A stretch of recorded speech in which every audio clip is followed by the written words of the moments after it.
Hello guys, welcome to my new blog. So guys, स्वागत है सभी का आज की इस नए ब्लॉग में।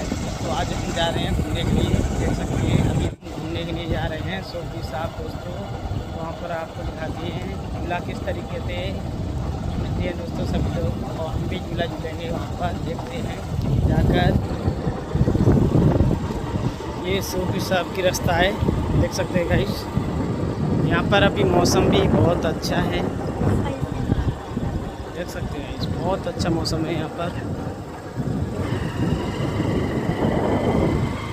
हरी भरी जगह, वहाँ पर हर संडे मेला लगता है और दोस्तों झूला झूलेंगे। तो अभी हम घर पर आ चुके हैं दोस्तों, अभी हम पहुँचने वाले हैं मेले में। आपको दिखाते हैं मेला का सीन।